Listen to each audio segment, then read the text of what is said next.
I can still remember the cold, hollow silence on the other end of the phone when I told my mother I was engaged. The ring sparkled on my finger as I watched it glimmer in the light, but her response was far from what I'd imagined. It wasn't a happy cheer or excitement. It was more of a dismissive laugh, as if my joy was something beneath her. "Oh, that real estate agent? You always sell yourself short, Melissa," she said, her voice dripping with disdain. I felt the weight of her words like a punch to the gut, but I tried to brush it off. "I'm happy, Mom," I said quietly, my voice betraying me with a hint of sadness, but the line went dead in seconds. It wasn't just her. Vanessa, my older sister, looked at me the same way. When I visited her that evening, her glass of wine seemed to mock me. "You really have no ambition," she sneered, eyeing my engagement ring as if it was a joke. I wanted to scream, to ask her what I'd done wrong, but I swallowed my frustration. "You know, I'm happy with James," the first told her, trying to steady my voice. She turned away from me, peering out over the city skyline, her words cutting deeper than any blade. "Love is just brain chemistry. It doesn't last." The tension in the room was thick. I wasn't sure what hurt more, her words or the silent understanding that, to them,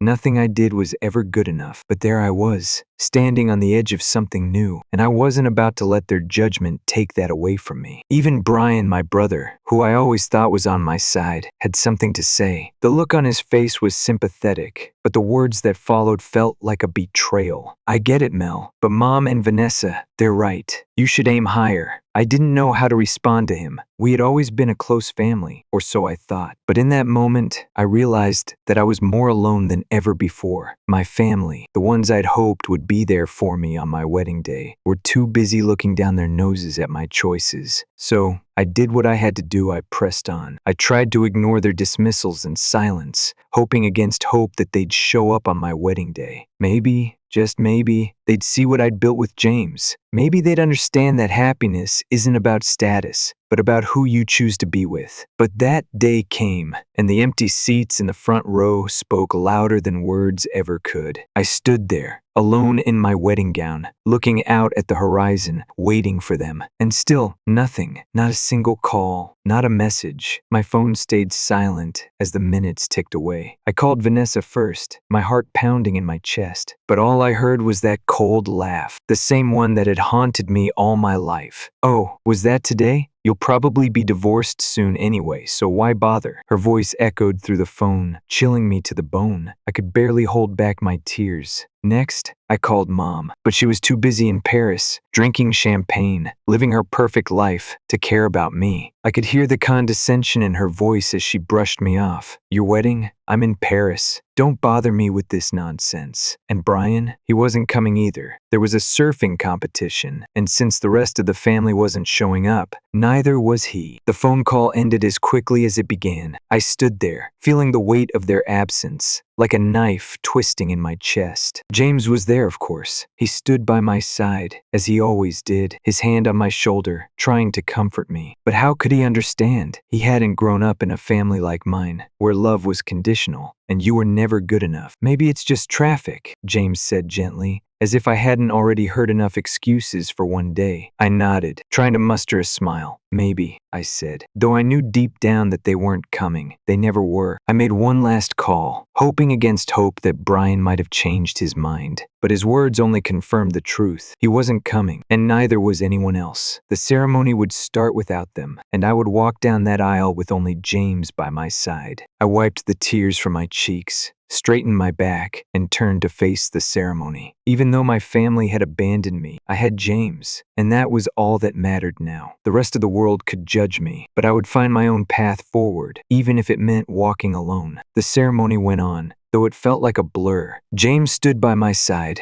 his hand in mine, grounding me in a way no one else could. But the absence of my family, of the people I thought would love and support me, was a weight that threatened to pull me under. I kept hoping, just for a moment, that someone would walk through the door, someone would show up, and it would all feel right again. But no one came. The seats labeled family sat empty, mocking me. James's father, Robert Hamilton, had been the one to escort me down the aisle. He stood there, proud and dignified, his presence a sharp contrast to the emptiness. I felt in my heart. He had been more of a father to me in the few short months I'd known him than my own father had ever been. And then something unexpected happened, just as we exchanged vows, and I thought my heart might burst with all the mixed emotions. Robert stood up. He was tall, composed, the embodiment of someone who commanded respect. His voice, when he spoke, rang through the venue. "From today, Melissa is a precious member of our family," he said, his words powerful and full of conviction. "Those who have hurt her will face consequences." The room went quiet, the tension palpable. I looked at James, and the truth hit me like a wave. I had no idea who he really was, what his family really was. He had never mentioned his last name, never dropped hints about the wealth or status that came with it. And now I understood. Robert Hamilton wasn't just an influential figure. He was the CEO of one of the biggest companies in the country, Hamilton Enterprises. James wasn't just an ordinary man. He was a man from a family that commanded the kind of power I had never imagined. I was still reeling from the shock when James whispered in my ear, his voice steady, yet tinged with a kind of warmth I hadn't expected. "I didn't want you to know. I didn't want you to love me for my name or my status.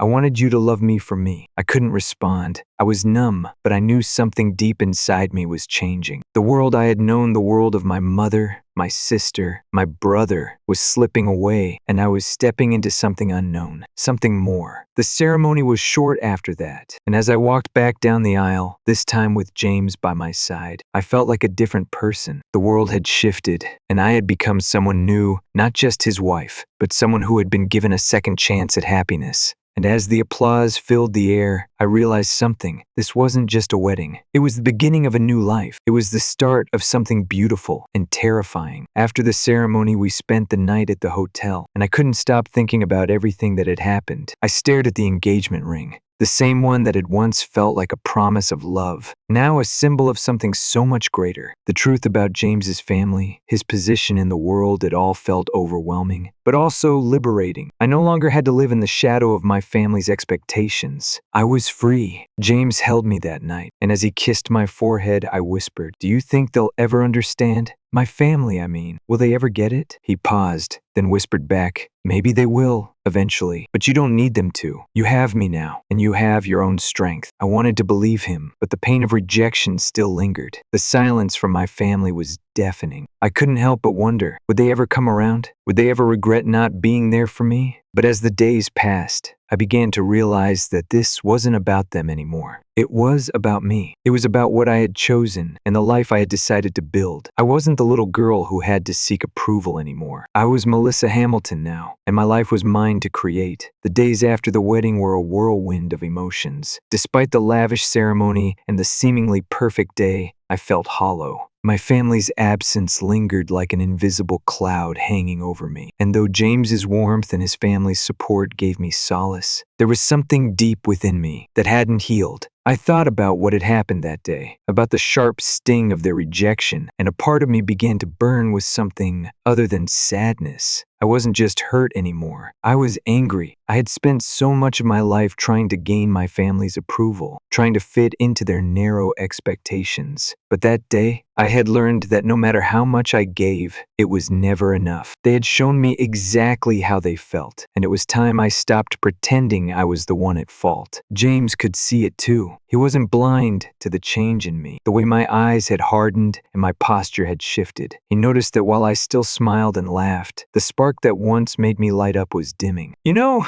he said one evening as we sat together on the couch, the soft glow of the fireplace reflecting on our faces, "you've been quiet lately. I know this is hard, but you can talk to me. I want you to be happy. I am happy with you, James." I replied softly, "but I can't help but wonder if they'll ever understand." He looked at me, his expression serious, his hand reaching for mine. "I don't think you need them to understand. You've worked so hard your entire life to prove yourself to people who never cared. It's time to stop living for them. Live for yourself, for us." His words stuck with me long after that night. As time went on, I started to grow stronger. I wasn't just his wife anymore. I wasn't the person they tried to mold me into. I was finally becoming the woman I had always wanted to be. Someone independent, someone whose value wasn't tied to her family's approval. I had a new family now, the Hamiltons, and they had already shown me more kindness and support than my own ever had. But while I was starting to heal, the void my family had left never quite went away, and soon, the burning anger I'd been pushing aside began to rise to the surface. I didn't want to be consumed by bitterness, but part of me couldn't shake the feeling that they needed to understand what they'd done. They needed to know how much they had hurt me. James must have sensed this, because one evening, after I had spent hours organizing a charity event for the Hamilton Foundation, he suggested something that made my heart race with a mix of excitement and fear. "You want justice, don't you?" he asked, his voice quiet but sharp. "What do you mean?" I asked, looking up from the desk, my fingers frozen in place over the papers. James leaned back in his chair, his eyes narrowing slightly as he assessed me. "I know what you're feeling. You're not just angry at them for not showing up at your wedding. It's about everything about how they've treated you your entire life. But the thing is, you're in a position of power now. You don't have to stay silent anymore. You can make them see what they've done.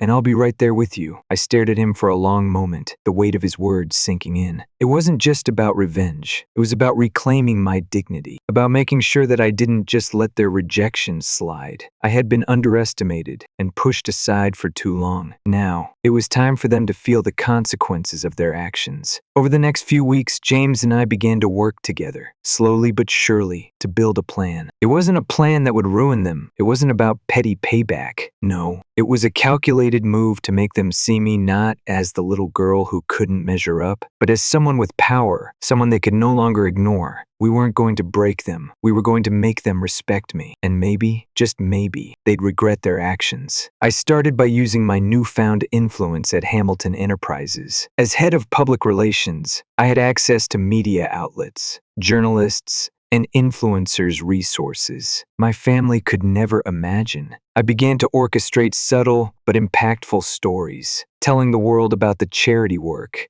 I was doing, the social initiatives I was leading, the things James and I were building together. Slowly, I became a name that people recognized, not just because I was married to James, but because I was making a difference. Then came the twist. I decided to go public with something more personal. A part of me knew it was risky, that exposing the truth about my family's rejection of me would open old wounds. But I needed to be honest not just with myself, but with the world. So I agreed to an interview with a well-known news outlet where I would talk about my experience with emotional neglect and how my family's absence on my wedding day had affected me. It wasn't an attack. It was my truth, and it was time to tell it. The interview aired a few days later. The world was shocked to hear about the details of my wedding day, how my own family had refused to attend. They listened as I described the pain of being abandoned, the feeling of walking down the aisle without anyone to support me. But I also told them about the strength I had found in myself, about how I had come to realize that family wasn't about blood, it was about who stood by you when it counted. The response was overwhelming. People began to reach out, offering their support and sharing their own stories of abandonment. I began to feel something I hadn't felt in years: validation. The world understood my pain, and more importantly, they recognized my strength. Back at home, James was proud of me, but he was also worried. "You've done something powerful, Melissa," he said one evening after reading through the hundreds of messages that had poured in. "But don't let them drag you back into their mess. You've moved on." But I couldn't stop thinking about them. I knew what was coming. The repercussions for my family would be inevitable. The world was watching now. Vanessa's boutique, which had once been a symbol of her success, began to lose customers. Barbara, once the center of every social gathering, found herself ignored at every event. Brian, who had relied on his sponsorships, suddenly saw those deals dry up, one by one. I wasn't trying to destroy them. I wasn't even trying to hurt them, but I wanted them to understand how it felt to be left behind, to be treated as if you didn't matter. I wanted them to realize that my absence in their lives had consequences. They couldn't just discard me without facing the fallout. And then the messages came.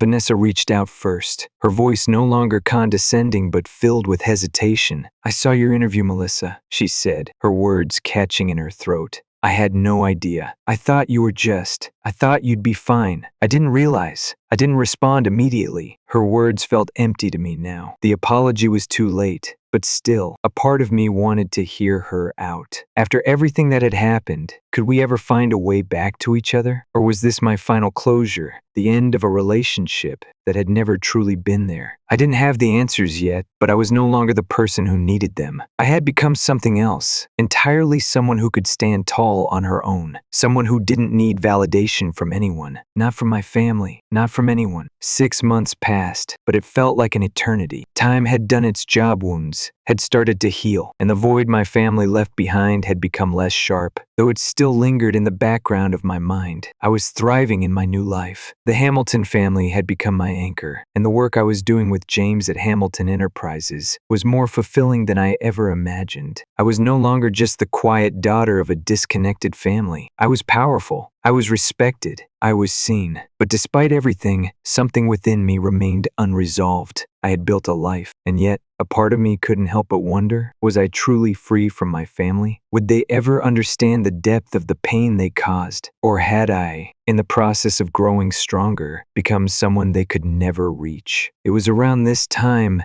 that I started to notice the changes in them. At first, they were subtle, a comment here or there about my success, a question about how James and I were doing. But then the cracks began to widen. Vanessa was the first to reach out. It came in the form of an email, something short and almost apologetic. She wrote, "I saw your news recently. I had no idea you were doing so well. Why didn't you tell me? I'm sorry about the way things went." There was something hollow in the message. A lot of words, but no real apology, no acknowledgement of what had been said or done. I stared at the screen for a long time, trying to decide whether to respond. In the end, I deleted it without a word. The apology wasn't real. It was just an attempt to salvage what little pride she had left after the world saw her for what she truly was, a woman who had rejected her sister out of jealousy and pride. She didn't deserve an answer, at least not yet. Then came the phone call from my mother. The tone was different this time. Not dismissive, but more uncertain. She started with small talk, asking how James was doing, how the company was progressing. But I could hear the tremor in her voice when she asked about me. "How's everything going, Melissa?" she asked, and I could almost hear the guilt lacing her words. "I saw you on TV, and,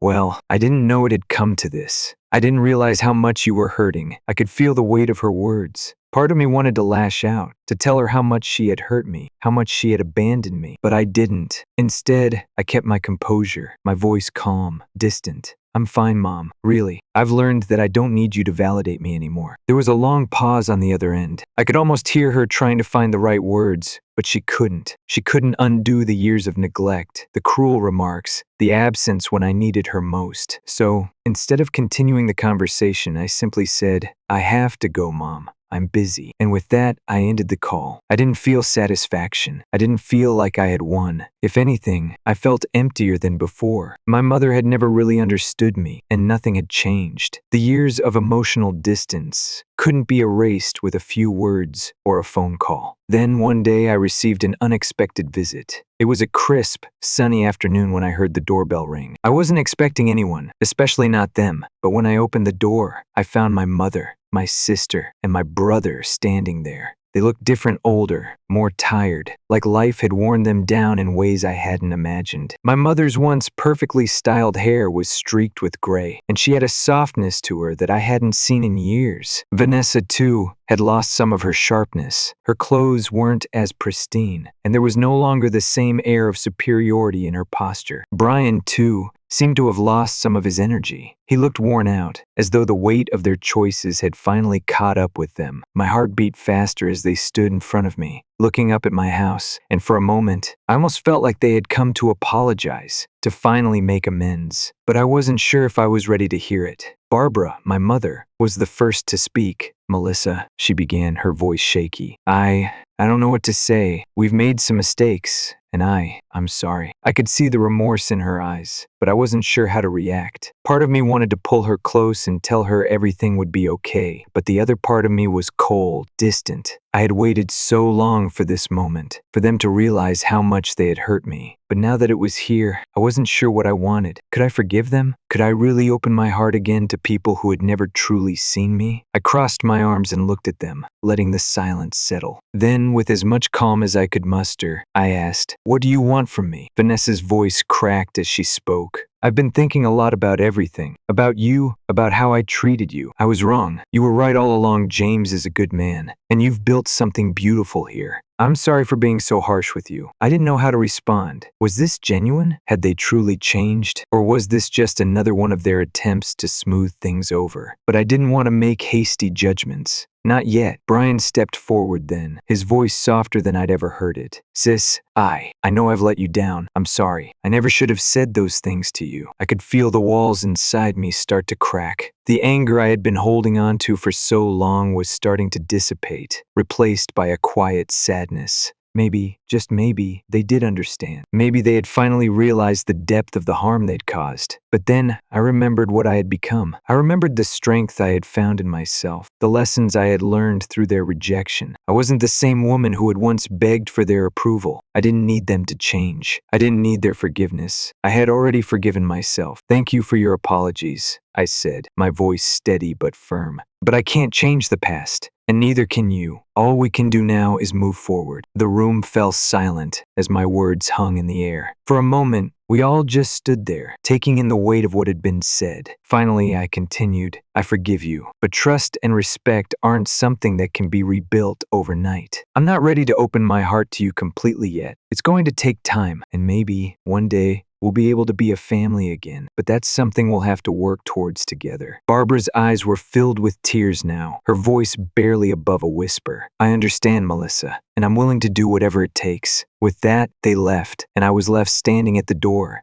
staring after them as they drove away. A part of me wondered if I had done the right thing. Could I trust them again? Would they ever truly change? But for the first time in a long time, I wasn't afraid of the answers. I had learned to trust myself, and no matter what happened next, I knew I had the strength to handle it. A year had passed. A year since the wedding. A year since I had decided to carve out my own path, to step away from the toxic expectations and cold rejection of my family. A year since I'd finally found the strength to stop waiting for validation, to stop chasing a love that was never truly given. I stood in front of the large window in our home, watching the garden outside. The Christmas lights shimmered softly in the cold winter air, casting a warm glow across the flowers that had bloomed in the months since our arrival. It was beautiful, it was peaceful, and for the first time in my life, it felt like my own. James walked up behind me, wrapping his arms around my shoulders. He pressed a gentle kiss to the back of my neck, his warmth a comforting reminder of everything I had gained since meeting him. It's beautiful out here, he whispered. I leaned back into him, feeling his solid presence, the quiet confidence he always had in the way he loved me. I had become someone stronger than I had ever imagined, and a large part of that strength had come from him, from his unwavering belief in me, even when my own family didn't. I've been thinking about everything, I said softly, my voice barely above a whisper. About the last year, how much has changed. James didn't say anything at first, just held me closer, as though he understood exactly what I meant. He always did.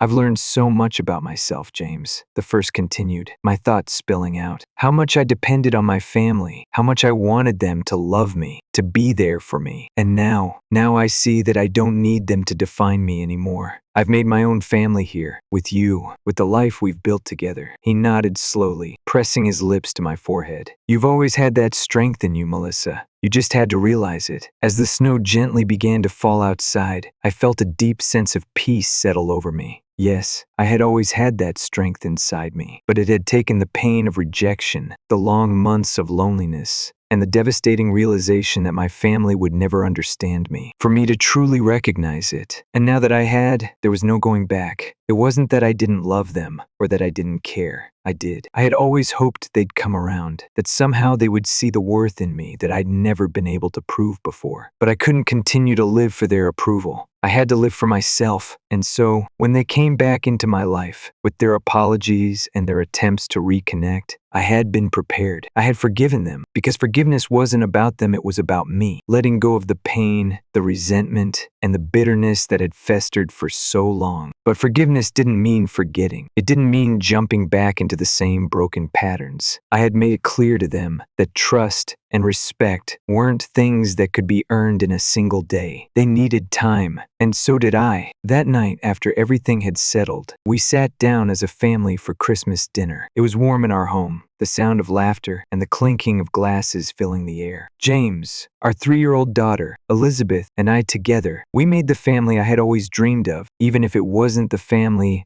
I had once imagined. Elizabeth, with her golden curls and sparkling blue eyes, reminded me every day of the love and strength that I had found. But as I sat there, surrounded by my new family, my mind couldn't help but wander to what had happened a year ago. I thought about the last time I had seen my mother, my sister, and my brother. They had left that day in shame, their pride shattered, their lives beginning to fall apart after the public revelation of their neglect. But now, they had started to rebuild. My mother had come to a few of my charity events, and while she still wasn't the woman I'd hoped for, I could see small changes in her genuine moments of self-awareness, of recognition for the harm she had caused. Vanessa had moved to a small town, away from the high life she had once been so determined to live, and started working as a hairdresser. Brian had repaid his debts, found a new job, and slowly began working to mend the strained relationship between us. They weren't perfect, and I wasn't expecting them to be, but they were trying, and that was all I could ask for. As the evening wore on, I felt a soft tapping on my shoulder. It was Elizabeth, her small hand tugging at my sleeve. "Mom, when are Grandma and the others coming?" she asked, her bright eyes full of innocent curiosity. I smiled down at her, feeling a lump form in my throat. It was hard to explain the complexity of family to a child so young, but she deserved to know. She deserved to grow up without the same baggage that I had carried for so long. "Soon, sweetie," I said, brushing a strand of hair from her face. "Grandma and Uncle Brian and Aunt Vanessa will be here soon." "Will they bring presents?" she asked, her face lighting up at the thought.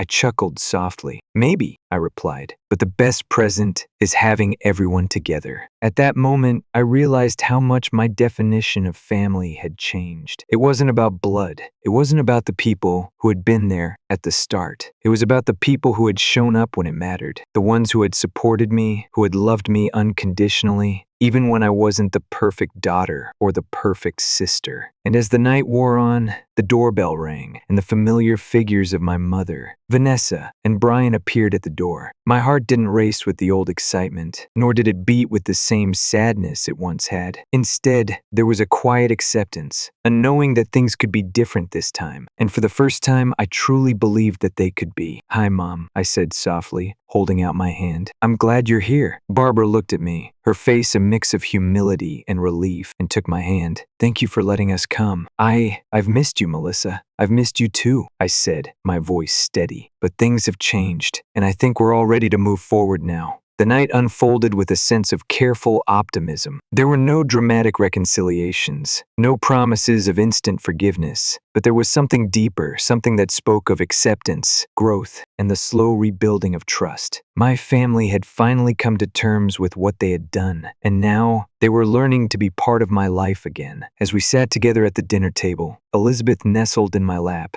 I glanced at James, who was watching me with a proud smile. I knew this wasn't the end of the journey. There would be more challenges, more heartache, but there would also be more moments like this. Moments where I was reminded that family was about support, about being there when it counted, and about forgiveness not because they deserved it, but because I did. "I'm so happy," I whispered, looking at James. "I never imagined my life could turn out like this." James squeezed my hand gently. "It's more than I could have dreamed of, too." As I looked around the table, at the people who had come to mean so much to me, I knew this was only the beginning of a new chapter. A chapter where I was no longer defined by the people who had abandoned me, but by the ones who loved me for who I truly was. Story 2, 18 years. That's how long I'd given my life to TechVantage. 18 years of grueling late nights, early mornings, and tirelessly pouring my heart into every line of code. Now, there I was, standing in the break room with a half-finished cup of lukewarm coffee in one hand and a slice of stale cake on a cheap paper plate in the other. I glanced at the banner hanging above me. "Congratulations, Becky, 18 years. The words were barely legible, scrawled in faded marker. 18 years. I muttered the number to myself, letting the words settle in my chest. As I swirled the coffee around, I sighed, trying to shake off the bitter taste of both the drink and the moment.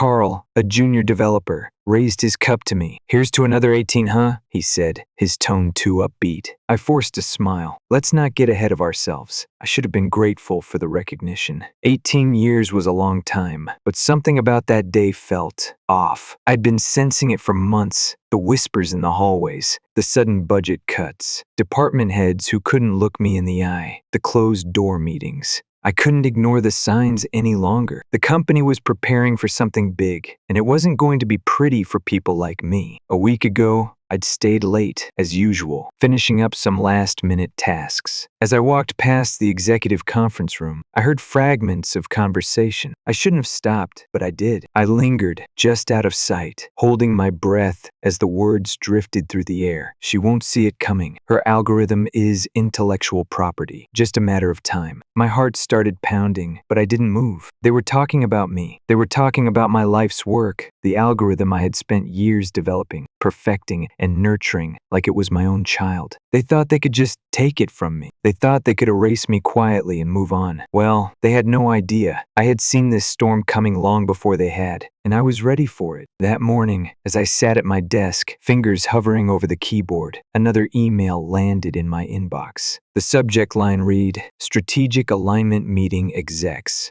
Only." My name wasn't on the recipient list, but I wasn't stupid. I opened it anyway. 18 years of building relationships within the company had paid off in ways they didn't even realize. A junior analyst had quietly given me admin access weeks ago, and with just a few keystrokes, I had the whole thread in front of me. Finalizing separation plan, the email began. "Her patent oversight is our opportunity. Need a clean transition. No disruptions." I felt the weight of it settle over me, cold and heavy. They were preparing to cut me loose, to make a move behind my back that would leave me out in the cold. But they made a grave mistake. They underestimated me. That afternoon, I gathered my team: Mark, Priya, and James, 3 people I trusted above anyone else. "Something big is coming," I said, keeping my tone even. "I need you all to be ready." Priya frowned. "Ready for what?" I gave her a steady look. "For a change. When it happens, I want you to trust me." Later that night, I set up a private meeting with Precision Systems. It was time to make my move. The phone rang early the next morning, too early. "Becky, Carla from HR. We need to see you in the conference room now." I didn't even need to ask why. I had known this moment was coming for weeks. The sterile, clean-cut environment of the conference room felt like a bad omen as I entered.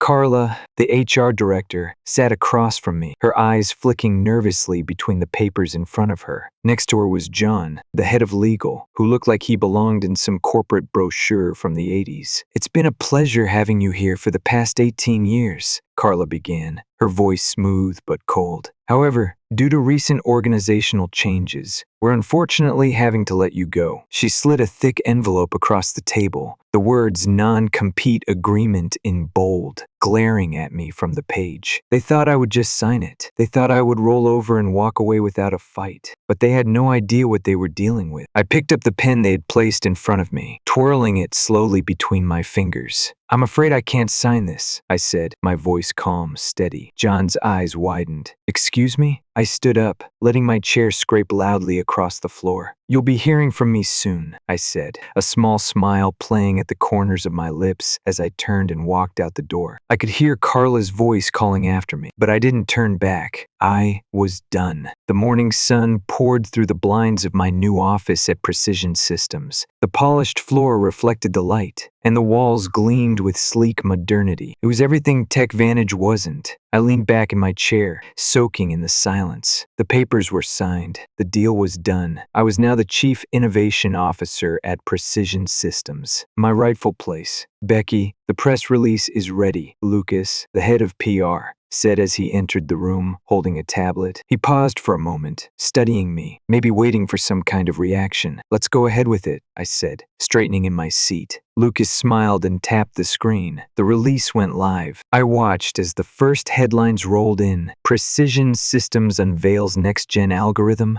led by Chief Innovation Officer Becky, shaking industry foundations. A wave of satisfaction washed over me. This was it. This was the moment I had been waiting for. My algorithm, the one I had created, enhanced, and perfected, was now at the heart of Precision's new product line. My team without missing a beat, was already working on the rollout. Everyone was where they needed to be. As I sat back in my chair, I couldn't help but imagine the chaos unfolding at TechVantage. The silence from their corner would soon turn into full-blown panic when they realized what I had done. They thought they could steal from me. They thought they could erase me, but they were wrong. They had underestimated me. And now they were going to see exactly what they had lost. The first tremors started hitting TechVantage almost immediately. Emails began pouring in urgent, frantic. One after another, they confirmed the storm I had set in motion. "Becky, have you seen this?" Priya called me from the conference room, holding up her phone. The headline on the screen was unmistakable. TechVantage faces uncertainty as investors question future after precision systems release. I took the phone from her, reading the article. They hadn't just lost my algorithm, they had lost their momentum. Investors were pulling out, advising an immediate shift in strategy. The media was turning on them, full force. "They're scrambling," Priya said, her voice a mix of disbelief and awe. "The board's having an emergency meeting right now." "Good," I said, setting the phone down and leaning back in my chair. "I've been building my future for years. They thought they could take it from me, but when they tried, I was ready." Back at Precision, I took the stage at a press conference, unveiling the new product line powered by my algorithm. The spotlight hit me as I spoke, my voice steady. "This is the future," I said, and behind me, TechVantage's world was crumbling. It was all thanks to me. The call came that evening. "Becky, we'd like to discuss a potential resolution," John, the same legal rep who had once threatened me with the non-compete, said. His voice was strained. "The board feels it's in everyone's best interest to find a middle ground." Middle ground. They were at my mercy now. I leaned back in my chair, my eyes fixed on the city lights twinkling outside. The power had shifted. I wasn't going to waste it. "Here's my terms," I said, cutting straight to the heart of it. "You'll pay for the licensing rights to the algorithm, and it will be a premium rate far beyond what you were willing to give me when you tried to steal it. You'll also restructure. I want a full licensing deal and a public apology. The press will be there by the end of the week." There was a long pause on the other end of the line. I could hear the deep, labored breathing.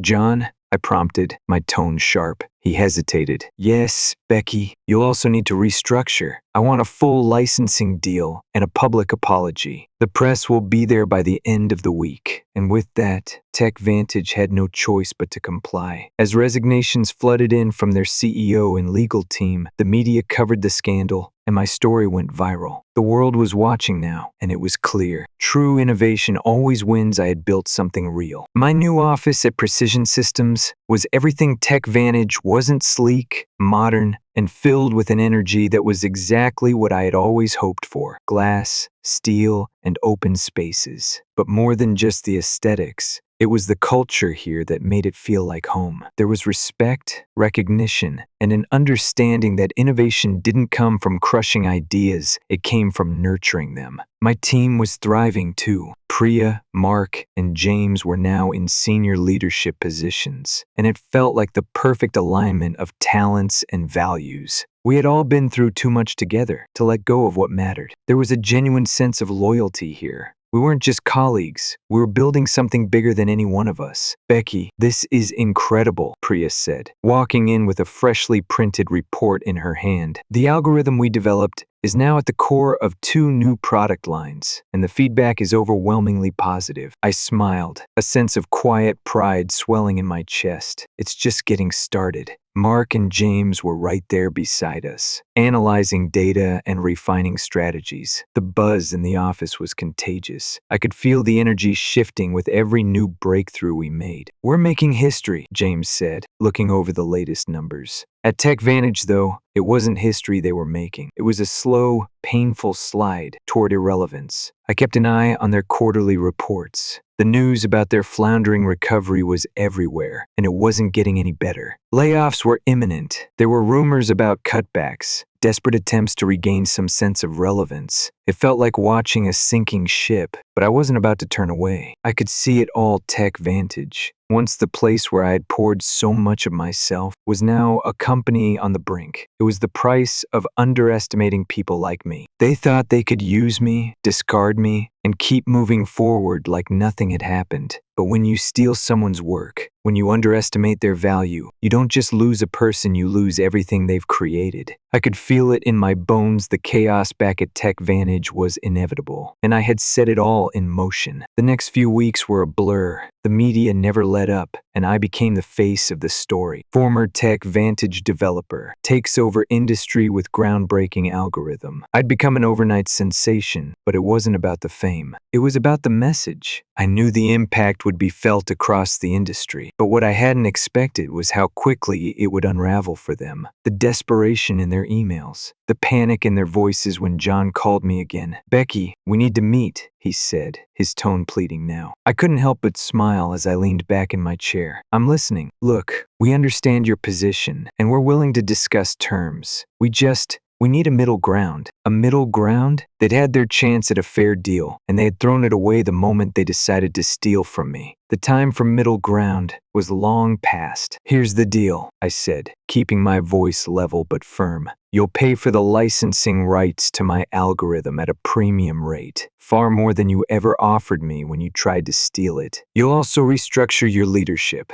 I want a full licensing deal, and there will be a public apology. The press will be there by the end of the week." There was a pause on the other end of the line. I could hear the hesitation in John's breath. They were scrambling. "We'll get back to you," he finally said, his voice strained. By the end of the week, TechVantage was no longer the powerhouse they once claimed to be. Their CEO and legal team had resigned in disgrace. I had played my hand perfectly, and the media ate it up. The story went viral, spreading across every platform, turning me into something of a hero for the innovators out there. Precision Systems had now become the beacon of progress, and I was at the helm. The atmosphere at Precision was electric. We were moving forward with the rollout of new products, powered by my algorithm. Every decision felt deliberate. Every move was part of a larger plan, a vision I had fought for. The team felt it too. Mark, James, and Priya. They had been through the trenches with me, and now they were part of something truly special. We had created something that would change the game, something that wasn't just another piece of tech, but a vision for the future. "We're not just changing the industry," Priya said one afternoon, her eyes alight with excitement. "We're redefining it." And she was right. We were more than just a company now. We were a movement. It was a far cry from the cold, sterile world I had left behind at TechVantage.